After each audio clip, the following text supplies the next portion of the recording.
Hello, everyone, and welcome back to the Showing Up to Your Life podcast and YouTube channel. My name is Art Burns. It's Monday, and I am really excited to be here with you. I'm especially excited because this is kind of a special time for us, right? For me and for you, for us. This is we're right on the dawn of a new program that I'm launching, and I'm really, really excited about this. As you know, I mean, I do a lot of different, different kind of work around stress and around emotional intelligence and self-regulation, self-awareness. That's my wheelhouse right there. And I'm about to get into the really deep and sometimes dark subject of anger, right? And so, as I told you the other day, I'm going to start sharing a lot over the next couple of weeks as I lead up to this course. I'm going to share a lot of, as I do lead up to this course, I'm going to share some thoughts and topics of anger. It's not going to be only anger. Okay, we've got some great, on the other side of anger, right? On the flip side of anger, the other side of the coin on which anger exists, right?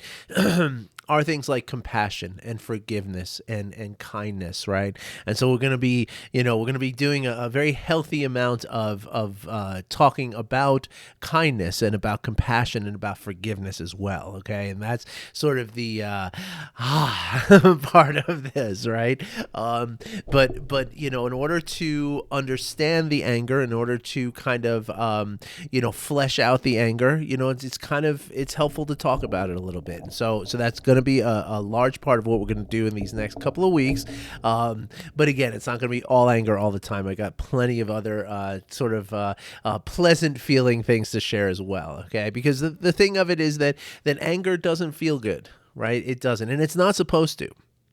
Right? Anger is supposed to feel, it's supposed to feel like upheaval. It's supposed to feel like a lot of strain on us. It's supposed to feel like stress, and the reason that it's supposed to feel like that is because it's supposed to motivate us towards something, right? Now, on Friday, I talked a lot about how, we're talking here,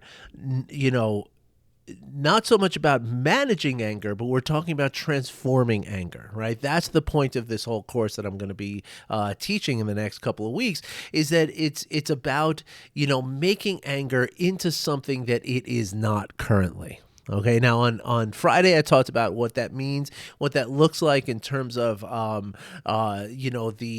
transforming anger into a useful thing, right? Like allowing it to become a motivating force rather than just what can oftentimes become a very debilitating force. And it can not only become debilitating, but as we understand anger, we start to know how anger is actually impacting, the very way that we're thinking and the way that we're perceiving ourselves and others and the way that we kind of, judge, not judge is a hard word to use, but the way that we estimate and evaluate our abilities and the consequences of our actions and our words, right? All of this is deeply impacted by anger itself. Right. And it's very easy for us to consider anger as just an emotion that we're experiencing. But in the emotion of anger, especially anger, right? First of all, the thing about anger is that there's a very wide spectrum of anger. It can be everything from a slight annoyance, right? Of like, you didn't make the bed again today, that kind of thing, right? But it could be everything from that slight annoyance to absolute, eruptive and debilitating and out of control rage, right? All of it is anger, right? The same way love, love can be, this is true about most emotions, right? Love can be something that is, in fact, I'm going to say it's true about all emotions, right? That there's all of them have this spectral quality to them, right? So love can be everything from like, oh, that's a really nice song, I really like that song, to the deepest love that you feel for your children, right? Like it's all love, right? It's all, all that stuff is love, all that stuff is anger. Same thing with shame, right? You can feel like, oh, I feel shame because I got some mustard on my shirt, and I have a meeting that I have to go to, so I feel shame about that. But at the same time, shame could also be something that is so debilitating that it refuses to let you leave your house in the morning, right? And so So the point that I'm making is that, all of these emotions, are this, this very wide spectrum, and they're all there.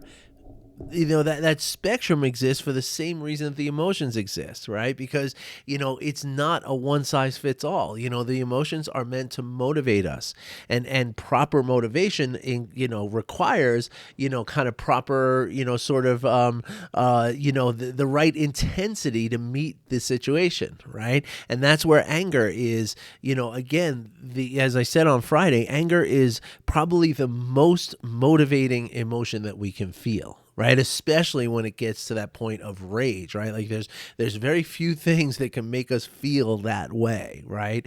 Anger is one of those things that pushes us to that place.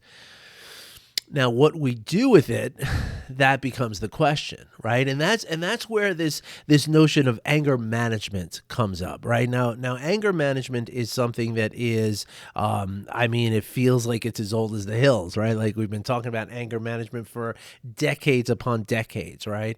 There's even a movie, right? There was a Jack Nicholson film, I believe, right? It's called Anger Management, right?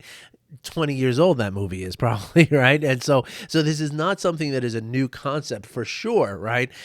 But the concept of managing anger, right? It to me, it connotes to me the kind of the assumption that anger is just this one thing, right? And it's now, even though that's going to be subjective, right? Like your anger is different from my anger. My anger is different from this person's anger. This person's anger is different from that person's anger, right? But but anger management kind of indicates that whatever that anger is for this person, that person, me, you, all these other people, that is what it is, right? And there's nothing that we can do except to manage it, right? And what that means to me is that when anger erupts, that management just means tools that we can use to kind of maintain a level of safety,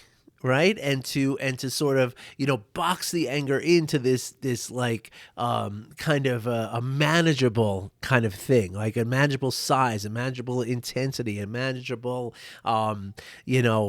whatever you want to call it, right?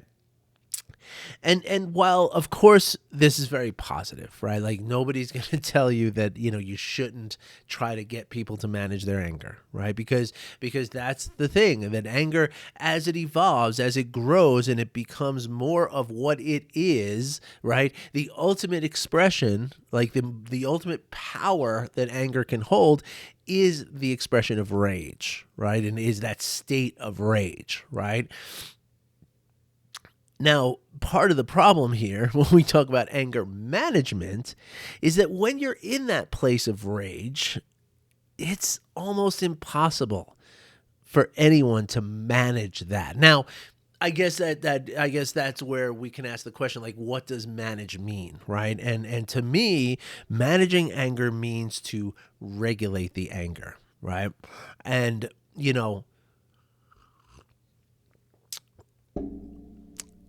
as we regulate any emotions, right? It's again, it's one thing if we're regulating the anger of just feeling like, well, I'm annoyed that so and so didn't, that my kids didn't make their beds, or even my wife didn't make the bed this morning. I'm annoyed that that I got in the car and I have to stop at the gas station because nobody filled up the tank over the weekend. Like these kind of things, right? Like little annoyances, right? Now those kind of things, very easy to manage, right? Like, okay, you can sort of talk your way through it. A lot of anger management gets into the concept of or the practice of CBT, which is cognitive behavioral therapy, right? Which is to say that in the context of like, the car being out of gas, just kind of saying to yourself, like kind of changing the way you're thinking about the car being out of gas, right? And so instead of, blaming, person in your family who used the car and didn't fill it up, you're going to maybe put yourself in their shoes, and maybe you're going to say, well, they probably didn't have a lot of time. Maybe they didn't have money on them. Maybe there was, several different reasons. Maybe they just had to go to the bathroom really badly, and then they never made it back out. Things like this. This allows us to sense the fact that, okay, it's still annoying. I got to go get the car filled up, but it doesn't rise above that level of anger, right? It stays at that sort of low level annoyance, right? Because the cognitive behavioral therapy part of it, right, is that it's interrupting the cycle of the anger, right, with our thoughts. Right. And this is important, and this is helpful, right? Because again, if you start out just annoyed that that you're out of gas, right? But then you start thinking about, oh, well, I let, my spouse use the car, and she always does this to me. And whenever I use her car, I always fill it up for her. And why has it been this way for our whole marriage? And she just doesn't care about me. And why did I get married in the first place? Right. And now we're in this ragey place, right? But of course, none of this is real, right? I mean, you're just allowing your storytelling mind to just go, unfettered and wind up in this place of real, big emotions of anger, right? And so CBT, cognitive behavioral therapy, is very similar to mindfulness in that sense, right? Is that you're bringing in awareness to the language that you're speaking to yourself, and then you're making a change to that language, knowing that making a change to that language is going to make a change to the emotions that you're feeling, which is ultimately going to change the expression and how you present yourself, right? So all that is to say that again, this is something that is very helpful, right? Anger management can be something that, when we feel the anger arising, we can manage how far we allow it to rise. That is something, right? That in that context, anger management starts to make sense to me, right? But again, I wonder if that's really the way to go about it, right? Because, I mean, a lot of, in my opinion, right, if we can think of it, if we can maybe not even think of it, maybe that's not even the right approach or the right sort of term for this, but instead, if we can transform our relationship to the anger. See, that's where I like to go, right? Like that, I like to get deep in there, right? Like let's get like so deep that we're affecting this on the very foundational level, right? Before anger even becomes a thing, let's transform anger in that level, right? And the point is, right, that again, if we allow our anger to get to the point of rage, right? There's no regulating that, right? The best thing you can do at that point is keep your mouth shut and leave the situation as quickly as possible. And then, of course, use the interruptive techniques of mindfulness, CBT, lots of different things that you can do, right? Like, you can go work out, you can go for a long walk, you can take some deep breaths, you can count, you can do a grounding exercise, you can count to 10, like, the old honeymooners episode, right? Pins and needles and pins. A happy man is a man who grins, right? What am I angry about? Like, that's the thing, right? It's almost like, it's almost like I tell a lot of my clients, right? Is that, when the problem becomes the activity of the mind, right? It's really hard then to think our way out of that problem, right? Because you're using the very tool that is giving you the hard time, right? To try to change that thing. And so it's really like, it becomes kind of impossible, right? And so instead of grappling and instead of trying to wrestle this thing into submission somehow, right? I find it's much easier to maybe not use the mind so much, right? Maybe not be so, maybe not be thinking so much about, thinking our way out of the problem, but instead, again, transforming the way we approach that. Right. So when I say anger transformed, yes, I do mean transform it to a form of motivation for yourself, as I talked about on Friday, right? But I also mean anger transformed in terms of how you see your anger. Okay, because this leads to the next issue that I want to cover, and this is what I'm going to cover in week number 1 of my program. Okay, because this is the most important thing, right? Is that when we look at anger, right? And for most of us, people who struggle with anger, right? Like me, like some of you, right? When we struggle with anger, we see anger as this thing in our life that causes problems, right?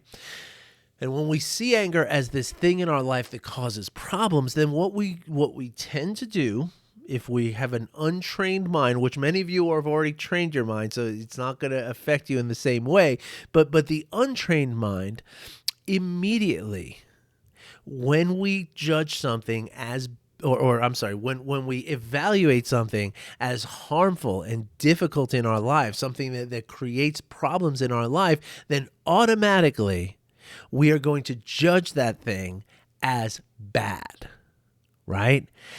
And therefore, every time we experience that thing, it's no longer just that thing, right? And of course, with anger, we're talking about an emotion, right? But when we see that, when we judge anger as something that is bad, well, then every time we experience the anger, we're going to also experience other emotions like shame, like guilt, like frustration, like self-loathing.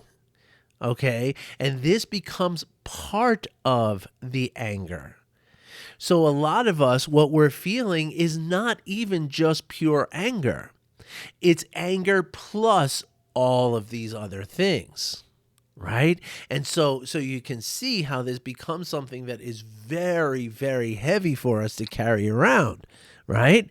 And so the idea for me is to transform the anger, meaning transform anger into something that is no longer bad, right? But transform anger into, and again, it's not so much transforming the anger, it's transforming the way that we see the anger, the way we relate to that anger.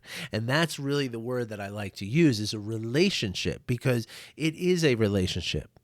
Right? We have a relationship to our emotions. We have a relationship to our thoughts. We have a relationship to the feelings in our bodies, every bit as much as we have relationships with different people in our lives. Right? You know, when your phone lights up and there's that one person's, let's say it's somebody named Tommy in your contact list. Oh, Tommy, he's a great guy. I love talking to Tommy. Hey, Tommy, what's up? It's great to hear from you. What's going on, dude? Right? But yet when we see the name, Mark, right? Mark is, he's the guy who's always asking me for money. He's the guy that's always got some kind of hassle. Like, every time I answer the call when Mark's on the phone, I find myself, agreeing to do something that I really don't want to do, that I don't have time in my life to do. So you know what, Mark, I'm going to let you go to voicemail, dude. I love you, but the relationship that I have with you is not serving me, so I'm going to let you go to voicemail, right? So just like the people in our lives, right? We have the same relationship to our emotions, right? So again, when we feel, joy arising, oh, joy, I love joy. Come on in, Joy. This is awesome. I love to hang out with Joy. This is fantastic, right?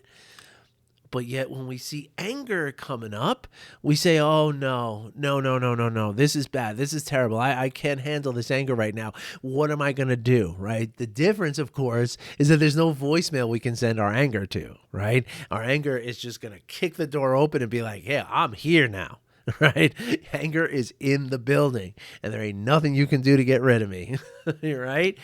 And so in many ways, right? That's the point where the transformation starts. I shouldn't say in many ways, in every way. That's the point at which the transformation starts, right? When we talk about transforming anger, we're talking about starting the transition at that level, right? At the level of, again, just like the voicemail, the caller ID on your phone, right? Like when you see anger, we're going to transform the way that you feel about seeing anger, right? And if we can transform the way you feel about seeing anger, then we're going to transform the entire experience of anger from beginning to the middle to the end. And in this way, by transforming that relationship we have to the anger, we can transform how we process the anger. We can transform how we allow anger to motivate us or how we allow anger to just drive us off the rails, right? One or the other. That's your choice, right?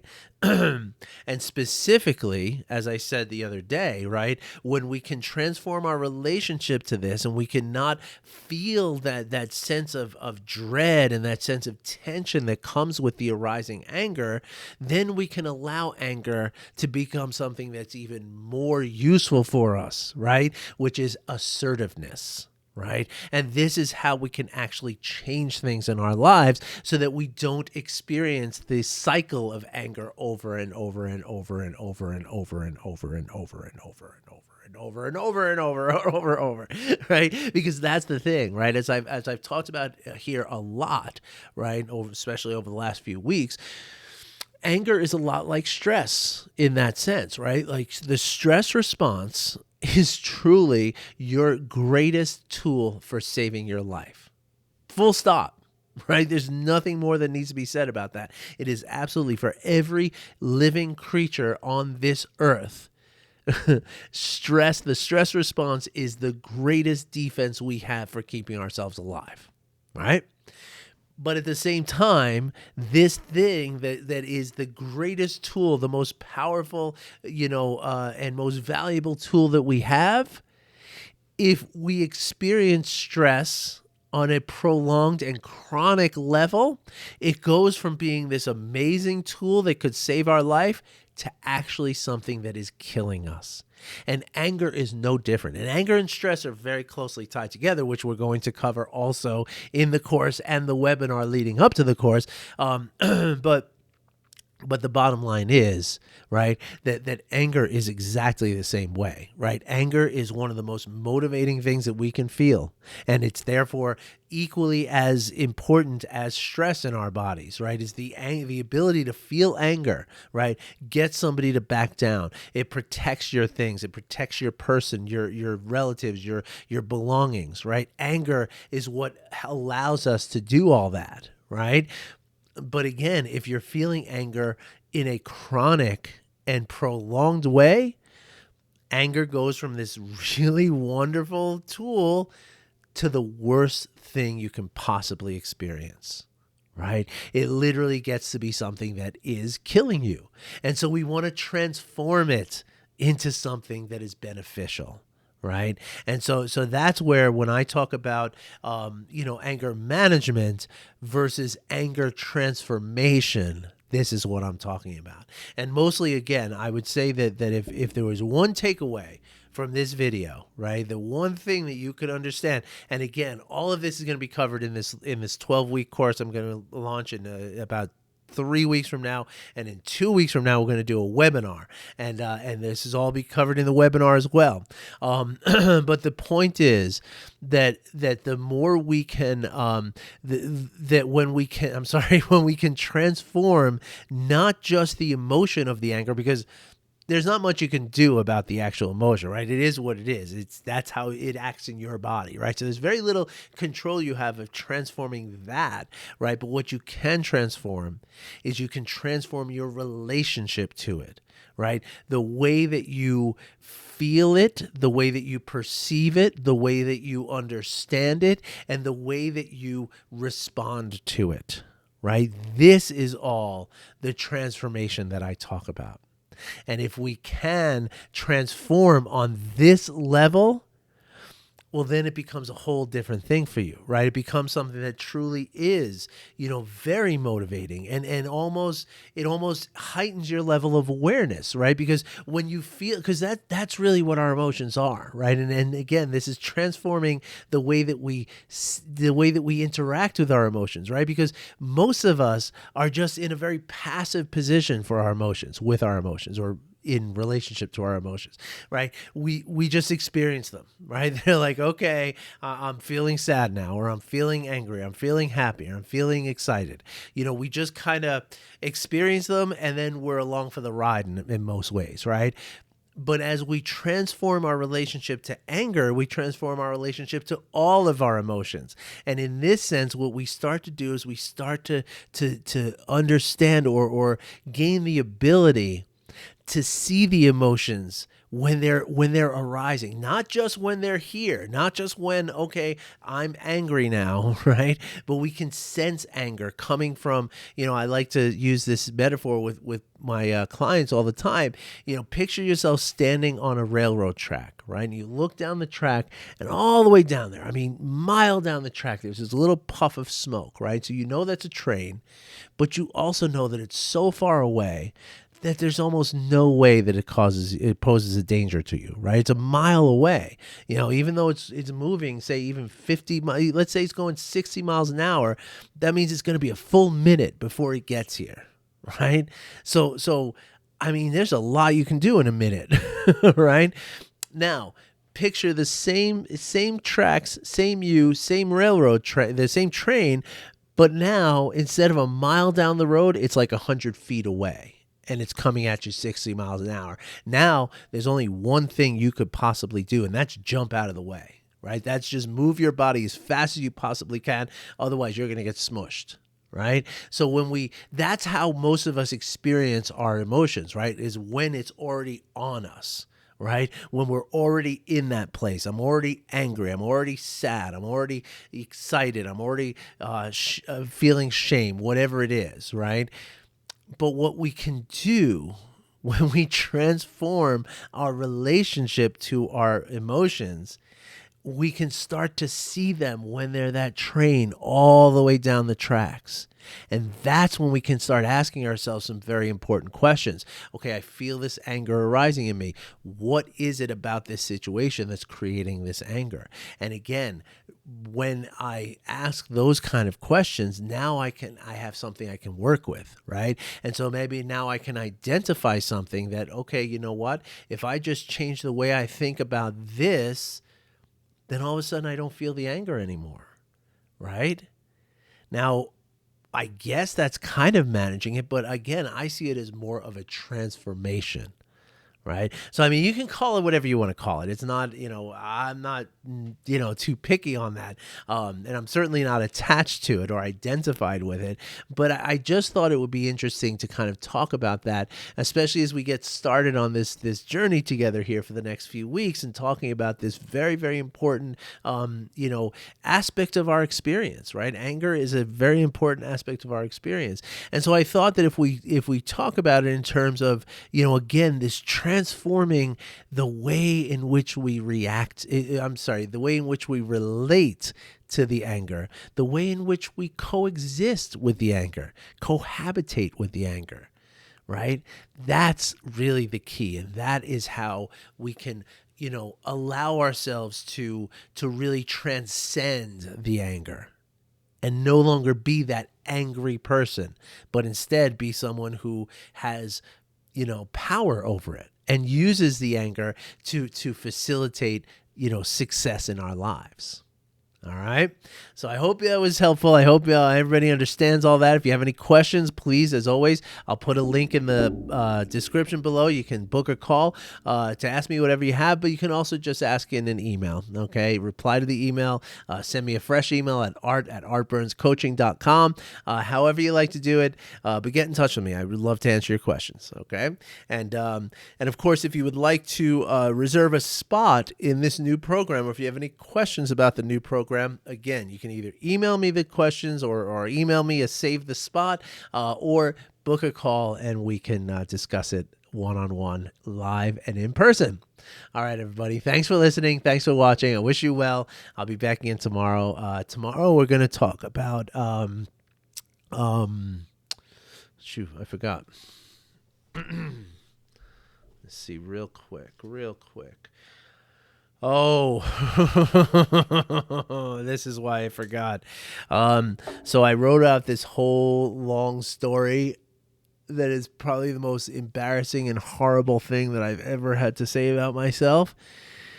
And my coach told me that I should do it as a video. And so tomorrow I'm going to share a really, really difficult story. I'm already feeling so conflicted about sharing it, but I'm going to do it, and it's going to be hard for me. It's going to hurt. It's going to be difficult, but it might really benefit you to hear this story coming from me. All right. So anyway, that's a little heads up. I'll be back in tomorrow with this great story, anyway. Maybe it's not a great one, but it is a story. All right, everybody. Wishing you well. Talk to you tomorrow. Take care.